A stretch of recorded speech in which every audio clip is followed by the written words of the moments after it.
Radio sababu kanmɔgɔw aw ni sɔgɔma. Nɛgɛ kaɲɛ 8 sanga ɲɛ 1 o tɛna gosira an fɛ yan. O waati kelen kanmɔgɔw o filɛ ni Seydou Diallo imam do o madame Kiyatu ale ka école misi alimami do ka monturu la sɔgɔmada in na. O waati kelen o filɛ ni madame Kulubali Aramata Kulubali tɔn sababu o ɲɛmaa do ale ka monturu ba la sɔgɔmada in na. Nama to ɲingaw fɛ o waati kelen kanmɔgɔw o filɛ ni madame Jara Salimata Jara ka monturu la o ka yɔrɔ kofɔlen in na. O waati kelen kanmɔgɔw o b'an ka sɔgɔmada in na kunnafoni o lase waati o ko fɔ aw ye. Bakuruba kunnafoni na kunungo ma ladɔnniya k'a fɔ fɛn min n'o ye tɔn sababu ka sanga wimasi lahalaw ma olu y'u ta kɛ wajulu ye. Wajulu min n'a kɛra misiri la kunungo ka tɛngu madame Kiyatu ale ka école la. Imam Seydou Diallo tun bɛ ni kɛnɛ kan ka dugawu kɛ Zegu n'a lamini bɛɛ lajɛlen ye. Maliki Diawo ale bɛ Sierra Leone Freetown. Lajɛrɛ min n'o bɛ tali kɛ CEDEAO députéw la. Olu ka lajɛrɛba a b'o kɛnɛ kan yen nɔ a tilalen kɔ lajɛrɛ la ani malidenw u ye ɲɔgɔn ye. Parti politigiw gɛlɛya b'u kan bi. Kɛrɛnkɛrɛnnenya la fɛn min o ye parti dɔw bɛ yen olu kɔni bilama gɛlɛyaba b'u kan n'o bɛ tali kɛ RPM a n'a ɲɔgɔnnaw la. Ko partiw ka kow ka gɛlɛn bi ka da taabolo kɔrɔlenw kan. Maa caman yɛrɛ jama fani bere tugun parti politigiw ɲɛ ka sanga jamana yɛrɛ min bɛ bolo min kan tan bi. Kɔrɔbalikaw fɛ yen Laurent Gbagbo ale ni Charles Ble Goulo bilara sisan kɔni kiri t'o la neri t'o la. O lafiyalen do Cour pénale internationale ale ka kiribulon o ɲɛ o kɔrɔla la. O nka fɛn m'a tɔw ye jalakili kun dalen bɛ ka ɲɛsin Laurent Gbagbo ale ni Charles Ble Goulo ma. O kiiritigɛ kɛra o kɔ yan o bilalen bɛ k'u kɔnɔ. Nin ko in a b'a ladɔnniya k'a fɔ kunnafoni yɛrɛ kɛrɛnkɛrɛnnen bɛ ka sigi a kama bi France Inter ale sanfɛ. N'olu n'an ka sɔgɔmada in na kunnafoni bakurubaw ye. Min bɛna lase aw ma fana balimakɛ Karim Sidibe fɛ. O la an bɛ dugawu don kɛ Ala ka bi tile hɛrɛ di aw ni ne ma. An bɛ daminɛ n'an ka sigida kɛyɔrɔ ye. Nin kɛnɛ ka kunungo sigida dɔ taara a yɛrɛ yira an na kunu. N'o ye kotɔɲɔgɔn ta la Jean ale ka jɛkulu la filɛ nin ye Kajolɛni sira la. O siratigɛ la an b'a dɔnniya k'a fɔ kotɔɲɔgɔn ta la tɔnba in o ye hakilina yira kɛ k'a fɔ tɔn do tɔn min ni a sigila sen kan a mɛnna. O siratigɛ la ni Ala ma ko wɛrɛ kɛ u ka lajɛrɛbaw bolodalen bɛ ka bila tɛnɛndon na walasa o ko bɛ se ka ɲɛ cogo min na bɛɛ lajɛlen ka sigi ka ɲɔgɔn dɔ tun. N'o tɛ kunungo sababu ale ka wajulu kɛnɛ kan. Imam Seydou Diallo ale tun bɛ yen ka dugawu don kɛ Zegu a bɛɛ lajɛlen ka dugawu don kɛ tɔn sababu min kɛra sababu ye ka nin kɛnɛ sigi kunungo a ye dugawu don ye kunu sani baaraw ka daminɛ an k'a lamɛn. أعوذ بالله من الشيطان الرجيم بسم الله الرحمن الرحيم اللهم صل على سيدنا محمد الفاتح لما أغلق والخاتم لما سبق ناصر الحق بالحق والهادي إلى صراطك المستقيم وعلى آله حق قدره ومقداره العظيم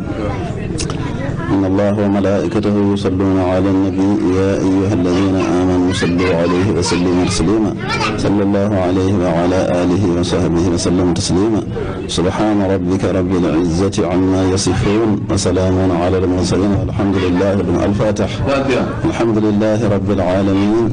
الرحمن الرحيم مالك يوم الدين إياك نعبد وإياك نستعين اهدنا الصراط المستقيم صراط الذين أنعمت عليهم غير المغضوب عليهم ولا الضالين. لك أن يكدم نكوي Imam Seydou Diallo ale ka duwawu ye kunu sani baaraw ka daminɛ. O Zazo Lasina Kulubali ale ye wajuluba kɛ kunu an ka a dɔw lamɛn. N'i y'olu filɛ k'u lamɛn a bɛ dusukun lafiya ka fiɲɛbɔda di a ma a ka degun kɔnɔna na. Olu bɔra k'o baara kɛ sisan. O la Madame Kulubali Aramatu Kulubali an b'a fɔ ni hakilima na madame Bamba Jɛnɛba Jara k'a fɔ ni hakilima na ani madame Sanogo Khadijatu Kone n'a b'a wele ko Khadija an b'a fɔ ni hakilima na ani madame Jara Salimatu Jara k'a fɔ ni hakilima na n'a y'a ye an bɛ ninnu ta o kɔrɔ tɛ k'a fɔ ninnu ka fisa tɔw ye o kɔrɔ tɛ k'a fɔ ninnu ka bon tɔw ye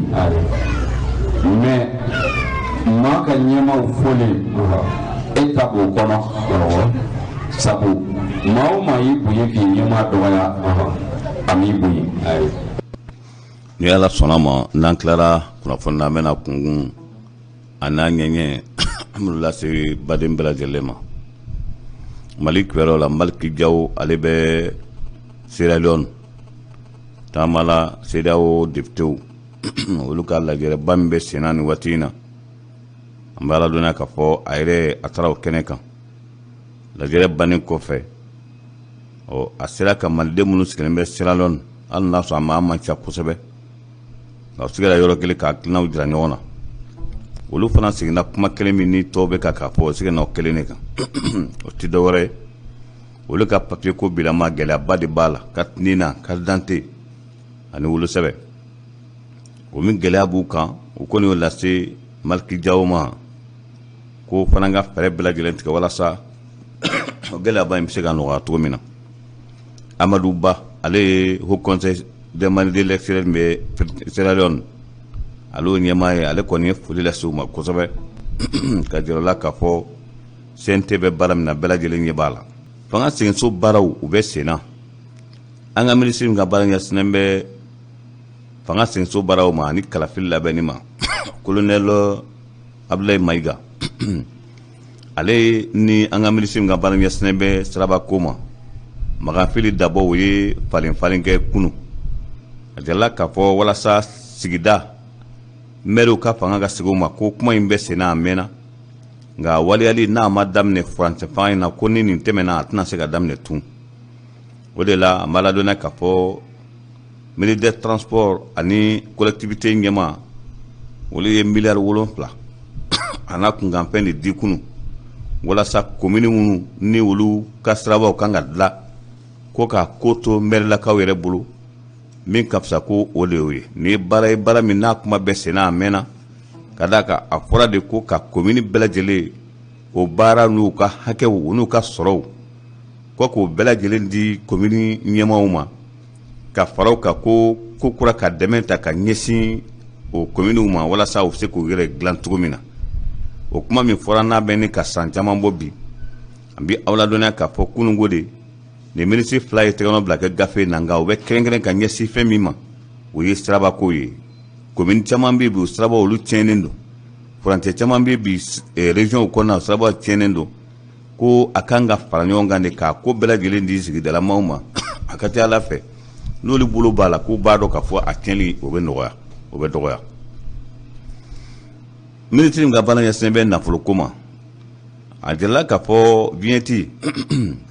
ni o tali laban kan ka kɛ 31 mars an b'a ladɔnniya k'a fɔ ko ka sanga waati n'a gɛlɛya ma o viɲɛti ta halisa k'a bɛ se ka to senna fo ka taa se 30 avril ma n'o yɛrɛ tɛmɛna sa o b'a sɔrɔ maa ma viɲɛti ta ko o la a bɛ doublé ka di o tigi ma o la k'a bɔra 31 mars la k'a bila 30 avril la an ka minisiri ka baara ɲɛsinnen bɛ farikolo ɲɛnajɛ ma Musa Aga Atayeur an b'a ladɔnniya k'a fɔ a bɛ taama la a tun bɛ taama la tile 2 in na Sikaso taama min sen fɛ a ye jɔ Farakala ka tila k'i jɔ Ɲɛna ka d'a kan ko Ɲɛnakaw hali n'a danna nɛgɛsoboli min kɛra tile 2 in na ko Ɲɛnakaw y'i jɔ o jɔyɔrɔba la Musa Aga Atayeur tuma min na n'a tun bɛ Sikaso a y'a jira k'a fɔ ko denmisɛnninw kan k'u ɲɛsin fɛn min ma o joli di de ye ka d'a kan ko kɛlɛcɛw olu bɛ kɛlɛda la n'a fɔra ko joli dɛsɛra o ye fɛn min n'o cɛ man ɲi o siratigɛ la an b'a ladɔnniya k'a fɔ k'u hakili to joliko la kosɛbɛ ka tila covid-19 n'o ye bana min n'o o bɛ adamadenw kan bi k'u hakili to o la kosɛbɛ ani sida bana ani ko denmisɛnninw kana t'u yɛrɛ ma ten u ka sport kɛ ko min ka fisa o de ye ambala dona ka fo Musa Ag Atayer ale den kuna fondi kunu Florence Parly ale be Mali la ya kuma sebe koro kacha to bela jelena o be fe ka ko in kalon tigiya ko bingani wali am kera do France bombardement ke punti o bombardement ni ministre ya ja ka fo ko tamakita la amata ani kononton ko o fagara France ka bombardement fe o kuma do kon sebe ko galera bi fo kana laba Florence Parly ale ni check olu ka ministre gabana ya snebe check olu ni ka jamana wala kono ko nyina bolima o fla bela jelembe an fa ya Mali labi ko alisa jegulum ganga na Mali la ni dasira ma wati temeno la ko takuba o ko be sena halisa Florence Parly bolo no nana tu ko inga le be fe ka fere bela jelent ke kayira ka foko France note bombardement me ne o kuma kon sebe ko kacha bi an fa ya Mali la ko warka fi Charles Gure ale ni Lulangwabo o mulu be Cour pénale internationale la bi abe santambo nyongo bobi ko sigunu Cour pénale internationale ta kone no gara pew segen tege min kamble critique bulu nasra la Cour pénale internationale la o kera kunu Lulangwabo ale ni Charles Gure ko ya pakeru ma kunu ko labla pew patu ben suna kunya la ngini ka foko ko mun kera o kelen ko fe ka folo ko nunu ganga blan tugena katuma be alema ale du Cour pénale internationale progrès journalier o ya abwa makunu kayira ka foko o fatu ben sudal la ngini mi ko la ngini tinye we o boama ko be bolo min kan sisan yali Lulangwabo alin Charles Gure o kanga tayoro la yoro mkadu ina fo Cour pénale internationale mo ya fatu mi ko war bola ani jamana wara bola o ni ambe watim na comme ça sika kelme mi ma ko sabe ni o yere laban o bena ko ni be mo la hal nasro fatu ben sulaka kinan tuye Lulangwabo kan mo be to mi na bi ko nu masa ketugo la alama mina ni akilina were te do were al na so Cour pénale internationale o ya para Charles Gure ni Lulangwabo ma o ni kiri dume ko war jamana kan na ibulu fifan tugo ina walma nu be ka ketugo mina ni logo bol nana ketugo do la yali atna na ke kololo were amala dona ka fo o kuma de bebi nte femi fora o ya ka fo Lulangwabo o ko ni kritu la tunde tula o fi ka ta yoro mkadu yere ko war bola ani yoro wore o Lulangwabo yere ale ka papi jonjon bela jelemba bulu minga papi ta bulu folo o Charles Gure di non te fami no passeport fla Lulangwabo on bela jelemba bulu ambe watim na comme 600 ka san bela jelema munu somantana ni balaw sempe korbar demana kan na ma tari jo ma ba saba bonyongula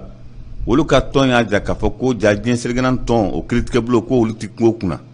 kadaka ma ba saba bonena ni na femina na fara ko o tigi keti ina fo foi make wole dabal baye mausro ambe watim na comme ça ka sangani mbema o gela mi no be sina alaban Lulangwabo kan nali mi tun la benen kadaka Ahmed Bagayogo ki da do ala wati timanula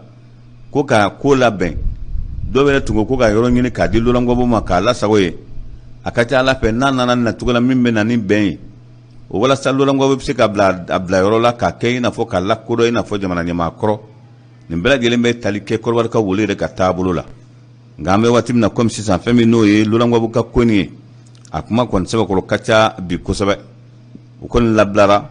akoto emi ko ni fam o Lulangwabo kan nali ani Charles Gure o kan ga labbe tumina kana korwar jamana kan o ko o be ko peretke Lulangwabo ka mo kuma na kala feti jobu ko kunu akara feti Lulangwabo kan maga be kayro la kunu o nga fami RHDP walma Alassane Dramane Ouattara ka maw wolu ko ma kurunti ka ko la folo ma fo ma fo ha mi mena ba ko kono kon ma kon tike alay ka don nga min kon ka fusa na soro ka fo ko were ti sena akan Lulangwabo akabo Cour pénale internationale la kana korbar jamana kan o fanan kan na soro Lulangwabo ka maw kan ga dala sakoni ka fo mangan kulotiti na panya obena ni chenri de wole la kuna fondila do ya ja kunu ka fo ko fatu ben suda hali na soro ko o ya ka langini la gosi kunu ko nga kaya sago so ani Alassane Dramane Ouattara kadaka kunni fanga kuma Lulangwabo la kun Lulangwabo siginat kana tuguni kana sigi aka ko kantu ka labe no ta Alassane Dramane Ouattara ka keleme ka yoro bela jele labe ambe watim na comme 600 ka fanga yere ko ka bulu korofan ambe watim na comme ça ko alna danoma fatu ben sudana sa afora fotu mina ko abe ka Alassane deme no e tien ko ye Alassane deme ka tla ka se ko deme Niger coup d'état ko a man ɲɛ a ma ladɔnniya k'a fɔ ɲininkali bɛ kɛ maa caman na minnu yɛrɛ wulila dugu tila fɛ ka na ɲɛ da yɔrɔ in kan ko mobili pick-up 3 o de falen tola marifatigiw la ka na kan kama hakɛto ɲini ka na palais kama o nana o palais min kama ko a nana laban fɛn min ma o y'a ye k'a fɔ a muguti ɲɔgɔnna ma bɔ foyi fɛ a nana laban ko minnu tun bɛ fɛ ka coup d'état kɛ olu seginna u nɔ na bibi na ko lakana sabatilen don kan kɔni da la ka da kan ko o ye fɛn ye bi fɛn min ni nin ko in coup d'état ko in dɔw ko tiɲɛ don dɔw yɛrɛ ko tiɲɛ tɛ an bɛ ɲɔgɔn bila yan san'an ka ɲɔgɔn bila yan fɛn min ni o ye an bɛ foli kɛ bɛɛ la maa ma n'i sen da kala kan ko ka t'i sen dɔ kununko tɔn sababu ka ɲɛnajɛ kɛnɛ kan kan an b'u bɛɛ fo k'u bɛɛ waliɲuman dɔn k'a fɔ ye k'a dabɔra nin kama badenya kama o la fɛn fɛn n'i sen da kala kan ka taa nin ɲɛnajɛ in kɛnɛ kan k'an b'u bɛɛ fo k'u bɛɛ waliɲuman dɔn o la aw ni ne fana an bɛ ɲɔgɔn bila yan sɔgɔmada in na ne bɛ foli kurakura ko ɲɛsin an ma ka ba hakɛto ɲini kan fɛ halisa mura sɔgɔsɔgɔnin a m'an bila ten kosɛbɛ o gɛlɛyaniw bɛ kow kɔnɔ aw kan bɛn ni ala sɔnna ma bibila in na to bɛ nka sala mamadu fanga seginso baaraw u bɛ sen na an ka minisiri min ka baara ɲɛsinnen bɛ fanga seginso baaraw ma ani kalafili labɛnni ma kolonɛl abdulayi mayiga ale ni an ka minisiri min ka baara ɲɛsinnen bɛ siraba ko ma magafili dabɔ o ye falen kɛ kunu a jalala k'a fɔ walasa sigida mɛriw ka fanga ka segin o ma ko kuma in bɛ sen na a mɛnna nka waliyali n'a ma daminɛ furancɛ fanga in na ko ni nin tɛmɛna a tɛna se ka daminɛ tun o de la an b'a ladɔnniya k'a fɔ ministère de transport ani collectivité ɲɛma olu ye miliyari 7 a n'a kunkanfɛn de di kunu walasa komini minnu ni olu ka sirabaw kan ka dilan ko ka ko to mɛrilakaw yɛrɛ bolo min ka fisa ko o de y'o ye nin ye baara min n'a kuma bɛɛ sen na a mɛnna ka d'a kan a fɔra de ko ka komini bɛɛ lajɛlen o baara n'u ka hakɛw u n'u ka sɔrɔw ko k'o bɛɛ lajɛlen di komini ɲɛmaaw ma ka faraw kan ko kura ka dɛmɛ ta ka ɲɛsin o kominiw ma walasa u bɛ se k'u yɛrɛ dilan cogo min na o kuma min fɔra n'a bɛ ni ka san caman bɔ bi an bɛ aw ladɔnniya k'a fɔ kununko de nin minisiri 2 ye tɛgɛnɔ bila kɛ gafe na nka u bɛ kɛrɛnkɛrɛn ka ɲɛsin fɛn min ma o ye sirabako ye komini caman bɛ bi o sirabaw olu tiɲɛnen don furancɛ caman bɛ bi région kɔnɔna o sirabaw tiɲɛnen don ko a kan ka fara ɲɔgɔn kan de k'a ko bɛɛ lajɛlen di sigidalamaw ma a ka ca ala fɛ n'olu bolo b'a la k'u b'a dɔn k'a fɔ a tiɲɛli o bɛ dɔgɔya minisiri min ka baara ɲɛsinnen bɛ nafoloko ma a jalala k'a fɔ viɲɛti ni o tali laban kan ka kɛ 31 mars an b'a ladɔnniya k'a fɔ ko ka sanga waati n'a gɛlɛya ma o viɲɛti ta halisa k'a bɛ se ka to sen na fo ka taa se 30 avril ma n'o yɛrɛ tɛmɛna sa o b'a sɔrɔ maa ma viɲɛti ta ko o la a bɛ doublé ka di o tigi ma o la k'a bɔra 31 mars la k'a bila 30 avril la an ka minisiri min ka baara ɲɛsinnen bɛ farikolo ɲɛnajɛ ma musa aga atayeur an b'a ladɔnniya k'a fɔ a bɛ taamala a tun bɛ taamala tile 2 in na sikaso taama min sen fɛ a y'i jɔ farakala ka tila k'i jɔ ɲɛna ka d'a kan ko ɲɛnakaw hali n'a danna nɛgɛsoboli min kɛra tile 2 in na ko ɲɛnakaw y'i jɔ o jɔyɔrɔba la musa aga atayeur tuma min na n'a tun bɛ sikaso a y'a jira k'a fɔ ko denmisɛnninw kan k'u ɲɛsin fɛn min ma o joli di de ye ka d'a kan ko kɛlɛcɛw olu bɛ kɛlɛda la n'a fɔra ko joli dɛsɛra o ye fɛn min n'o cɛ man ɲi siratigɛ la an b'a ladɔnniya k'a fɔ k'u hakili to joliko la kosɛbɛ ka tila covid 19 n'o ye bana min n'o o bɛ adamadenw kan bi k'u hakili to o la kosɛbɛ ani sida bana ani ko denmisɛnninw kana t'u yɛrɛ ma ten u ka sport kɛ ko min ka fisa o de ye an b'a ladɔnniya k'a fɔ musa atayeur ale de nin kunnafoni di kunu Florence Parly ale bɛ Mali la yan kuma sɛbɛkɔrɔ ka ca cogo bɛɛ lajɛlen na u bɛ fɛ ka ko in kalontigiya ko bingani waleya min kɛra o don Faransi ye bombardement kɛ Punti o bombardement in ni MINUSMA y'a jira k'a fɔ ko tamaki t'a la a maa 19 ko o fagara France ka bombardement fɛ o kuma do kɔni sɛbɛ ko gɛlɛyara bi fo ka na laban Florence Parly ale ni Tchèque olu ka ministre ka baara ɲɛsinnen bɛ Tchèquew olu ni ka jamana wɛrɛ kɔnɔ kɔɲɔko ɲɛnabɔli ma o fila bɛɛ lajɛlen bɛ an fɛ yan Mali la bi ko halisa jɛkulu min kan ka na Mali la ni da sera ma waati tɛmɛn'o la ko Takuba o ko bɛ senna halisa Florence Parly bolo n'o nana to ko in kan ale bɛ fɛ ka fɛɛrɛ bɛɛ lajɛlen tigɛ k'a jira k'a fɔ ko Faransi nɔ tɛ bombardement in na min n'o kuma kɔni sɛbɛkɔrɔ ka ca bi an fɛ yan Mali la kɔrɔbarikaw fɛ Charles Blé Goudé ale ni Laurent Gbagbo o minnu bɛ Cour pénale internationale la bi a bɛ san 10 bɔɲɔgɔnko bɔ bi ko minnu ko Cour pénale internationale ta kɔni o nɔgɔyara pewu segin tɛ kɛ min kan bilen kiiritigɛbolo nasira la Cour pénale internationale la o kɛra kunu Laurent Gbagbo ale ni Charles Blé Goudé ko yafa kɛra u ma kunu k'u labila pewu Fatou Bensouda kun y'a laɲini k'a fɔ ko minnu kɛra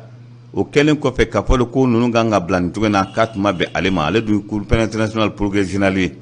o y'a bɔ a ma kunu k'a jira k'a fɔ ko Fatou Bensouda ye laɲini min ko a laɲini ti ɲɛ o ye o bɔ a ma ko bɛ bolo min kan sisan yali Laurent Gbagbo ale ni Charles Blé Goudé o kan ka taa yɔrɔ la yɔrɔ min ka d'u ye i n'a fɔ Cour pénale internationale mɔgɔw y'a fɔ cogo min Côte d'Ivoire b'o la ani jamana wɛrɛ b'o la ni an bɛ waati min na komi sisan siga kelen bɛ min ma kosɛbɛ ni o yɛrɛ laban o bɛna ko nege bɔ mɔgɔ la hali n'a sɔrɔ Fatou Bensouda ka hakilina tun ye Laurent Gbagbo kanubagaw bɛ cogo min na bi ko n'u ma se a kɛcogo la a laban bɛna ni hakilina wɛrɛ ye o hakilina wɛrɛ tɛ dɔ wɛrɛ ye hali n'a sɔrɔ Cour pénale internationale o yafara Charles Blé Goudé ani Laurent Gbagbo ma ni kiiri dun bɛ Côte d'Ivoire jamana kan n'a ye i bolo fifa nin cogo in na walima ninnu bɛ k'a kɛ cogo min na ni lɔgɔbɔli nana kɛ kɛcogo dɔ la yali a tɛna na kɛ kɔlɔlɔ wɛrɛ ye an b'a ladɔnniya k'a fɔ o kuma de bɛ yen bi n tɛ fɛn min fɔra o y'a ye k'a fɔ Laurent Gbagbo o kɔni kiiri t'u la tun de t'u la o bɛ se ka taa yɔrɔ min ka di u yɛrɛ ye Côte d'Ivoire b'o la ani yɔrɔ wɛrɛ Laurent Gbagbo yɛrɛ ale ka papier jɔnjɔn bɛɛ lajɛlen b'a bolo min ka papier t'a bolo fɔlɔ o ye Charles Blé Goudé de ye n'o tɛ fɛn min n'o ye passeport fila Laurent Gbagbo o ni bɛɛ lajɛlen b'a bolo an bɛ waati min na komi sisan ka sanga in bɛɛ lajɛlen ma minnu somantanyana ni balaw senfɛ Côte d'Ivoire jamana kan n'a maa taara jɔ maa 3000 bɔɲɔgɔnko la olu ka tɔn y'a jira k'a fɔ ko ja diɲɛ seregana tɔn o kiiritigɛbolo ko olu tɛ kungo kunna ka d'a kan maa 3000 bɔnɛna nin na fɛn min na n'a fɔra ko ka o tigi kɛ ten i n'a fɔ foyi ma kɛ o de dabaliba ye maaw sɔrɔ an bɛ waati min na komi sisan ka sanga nin bɛɛ ma o gɛlɛya min n'o bɛ sen na a laban Laurent Gbagbo ka nali min tun labɛnnen don ka d'a kan Ahmed Bagayogo kun y'i da don a la waati tɛmɛn'o la ko ka ko labɛn dɔw yɛrɛ tun ko ka yɔrɔ ɲini k'a di Laurent Gbagbo ma k'a lasago ye a ka ca Ala fɛ n'a nana nin nacogo la min bɛ na ni bɛn ye o walasa Laurent Gbagbo bɛ se ka bila yɔrɔ la k'a kɛ i n'a fɔ k'a lakodɔn i n'a fɔ jamana ɲɛmaa kɔrɔ nin bɛɛ lajɛlen bɛ tali kɛ Côte d'Ivoire ka wolo yɛrɛ ka taabolo la nka an bɛ waati min na komi sisan fɛn min n'o ye Laurent Gbagbo ka ko nin ye a kuma kɔni sɛbɛkɔrɔ ka ca bi kosɛbɛ o kɔni labilara a ko tɔ ye min ye kɔni fɛn o ye Laurent Gbagbo ka nali ani Charles Blé Goudé u kan ka labɛn cogo min na ka na Côte d'Ivoire jamana kan o ko u bɛ k'o fɛɛrɛ tigɛ Laurent Gbagbo ka maaw kuma na a kɛra fɛti ye Jobugu kunu a kɛra fɛti ye Laurent Gbagbo kanubaga bɛɛ ka yɔrɔ la kunu nka fɛn min RHDP walima Alassane Dramane Ouattara ka maaw olu kɔni ma kurun tigɛ a ko la fɔlɔ u m'a fɔ u m'a fɔ han min mana bɔ a ko kɔnɔ kɔni ma a kɔni tɛ kɛ Ala ye k'a dɔn nka min kɔni ka fusa n'a y'a sɔrɔ k'a fɔ ko wɛrɛ tɛ sen na a ka ɲi Laurent Gbagbo a ka bɔ Cour pénale internationale la ka na Côte d'Ivoire jamana kan o fana ka ɲi n'a y'a sɔrɔ Laurent Gbagbo ka maaw kan ka da a la sa kɔni k'a fɔ mankankolonci tɛ nafa ɲɛ o bɛ na ni tiɲɛni de ye o de la kunnafonidila dɔw y'a jira kunun k'a fɔ ko Fatou Bensouda hali n'a y'a sɔrɔ ko o y'a ka laɲini lagosi kunun ko nka k'a y'a sago sɔrɔ ani Alassane Dramane Ouattara ka d'a kan ko ni fanga tun bɛ Laurent Gbagbo la fo ni Laurent Gbagbo seginna ka na tuguni ka na segin a ka ko kan tugun k'a labɛn n'o tɛ Alassane Dramane Ouattara k'a kɛlen bɛ ka yɔrɔ bɛɛ lajɛlen labɛn an bɛ waati min na komi sisan ka fanga yɛrɛ kɔni k'a bolo kɔrɔfɛn ye an bɛ waati min na komi sisan ko hali n'a danna o ma Fatou Bensouda n'a y'a sɔrɔ a fɔra fɔ cogo min na ko a bɛ ka Alassane dɛmɛ n'o ye tiɲɛ ye k'a ye Alassane dɛmɛ ka tila k'a sɛbɛkɔrɔ dɛmɛ Niger coup d'état ko a ma ɲɛ a ma ladɔnniya k'a fɔ ɲininkali bɛ kɛ maa caman na minnu yɛrɛ wulila dugu tila fɛ ka na ɲɛ da yɔrɔ in kan ko mobili pick-up 3 o de falen tola marifatigiw la ka na kan kama hakɛto ɲini ka na palais kama o nana o palais min kama ko a na laban fɛn min ma o y'a ye k'a fɔ a muguti ɲɔgɔnna ma bɔ foyi fɛ a nana laban ko minnu tun bɛ fɛ ka coup d'état kɛ olu seginna u nɔ na bibi na ko lakana sabatilen don kan kɔni da la ka da kan ko o ye fɛn ye bi fɛn min ni nin ko in coup d'état ko in dɔw ko tiɲɛ don dɔw bɛ ko tiɲɛ tɛ an bɛ ɲɔgɔn bila yan san'an ka ɲɔgɔn bila yan fɛn min n'o ye an bɛ foli kɛ bɛɛ la maa ma n'i sen da kala kan ko ka t'i sen dɔ kununko tɔn sababu ka ɲɛnajɛ kɛnɛ kan kan an b'u bɛɛ fo k'u bɛɛ waliɲuman dɔn k'a f'u ye k'a dabɔra nin kama badenya kama o la fɛn fɛn n'i sen da kala kan ka taa nin ɲɛnajɛ in kɛnɛ kan k'an b'u bɛɛ fo k'u bɛɛ waliɲuman dɔn o la aw ni ne fana bɛ ɲɔgɔn bila yan sɔgɔmada in na ne bɛ foli kurakura k'o ɲɛsin aw ma ka ba hakɛto ɲini k'aw fɛ halisa mura sɔgɔsɔgɔnin a m'an bila ten kosɛbɛ o gɛlɛyaniw bɛ kow kɔnɔ aw kan bɛn ni ala sɔnna ma bi wulada in na to bɛ n ka sala mamadu